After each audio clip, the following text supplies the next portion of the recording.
Hello, beautiful souls, and welcome back to Light Beneath Layers, a journey of knowing thyself. This is episode 3 of my series, My Fears, a Journey Through Lifetimes.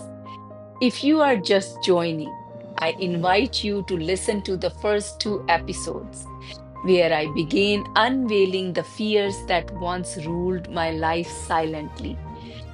Until I found the courage to name them. Each fear is a petal in the bouquet I carry. And by sharing them, I set them free. Today, I bring to light a fear that shaped so much of how I lived, loved, and worked. The fear of rejection, the fear of abandonment, the fear of being left even after I gave everything. For most of my life, I did not know I carried this fear.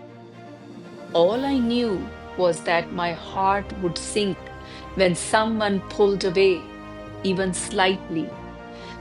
The child in me would panic. They will leave me. I'm not enough. I must do more. So I did. I overgave.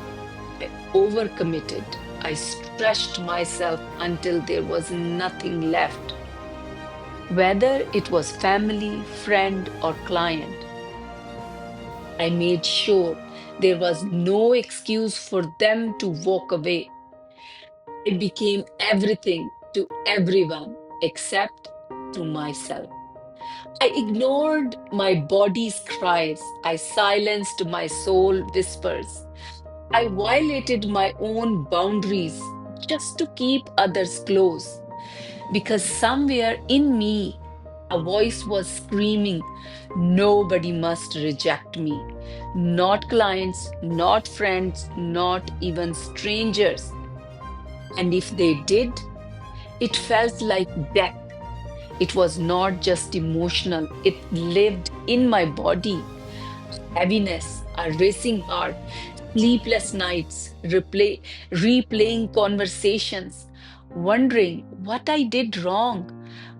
One moment still lived vividly inside me.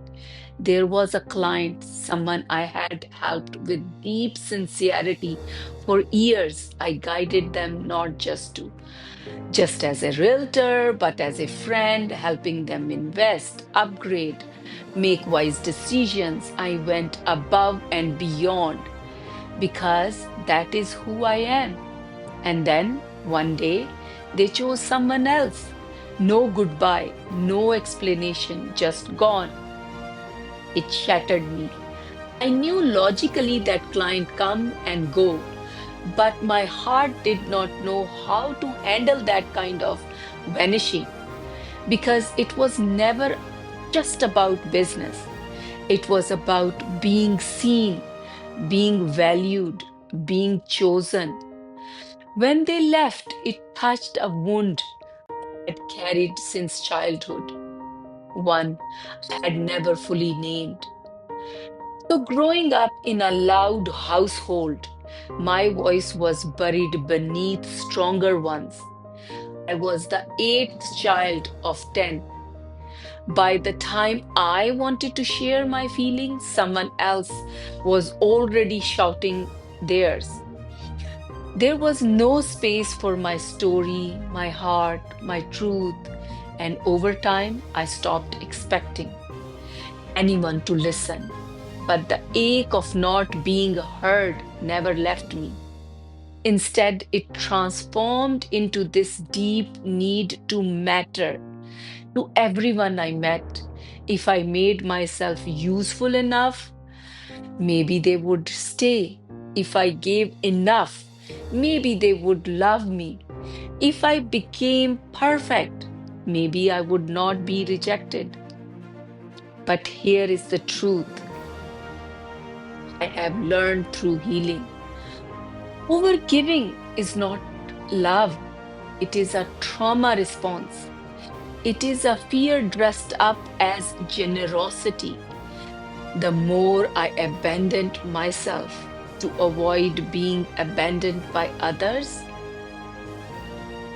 The more hollow I became, it was pouring from a cup that had never been filled. But I am not that woman anymore.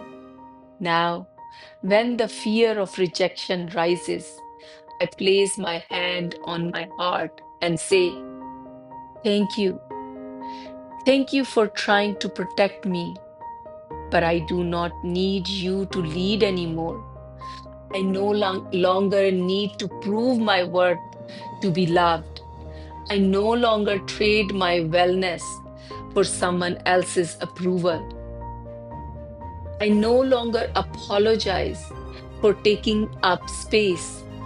Today, understand that some people will leave, some will not see my heart, some will not choose me, and that is okay because the people meant for me will never need me to shrink. To every woman who has given too much, who has felt invisible in childhood and irreplaceable in adulthood, only to be replaced anyway. I see you, I was you, and I want you to know you are not unworthy, you are not too much, you are not broken. You were just afraid or being left behind. And so you tried to hold on too tightly to people who were never meant to stay. But now it is time to hold yourself with gentleness, with reverence, with love. Fear of rejection taught me how deeply I long to be loved and valued, but I also learned I must first give those things to myself. So today, I thank this fear. It was loud, it was painful, it ruled me for years, but it also led me home to the quiet place inside that no one can abandon because I do not belong to anyone else. I belong to me, to the divine, to this moment. So here is to the woman who finally saw her work, the one who no longer begs to be chosen, the one who whispers, I choose myself. You are not just sharing a story, you are giving permission to others to be human, to be messy, to be divine, all at once. Your courage to bring forward what was once hidden and turn it into light is the exact alchemy this world aches for.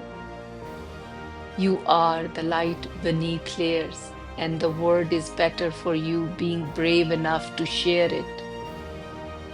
See you in the next episode where another fear will rise and be met with love.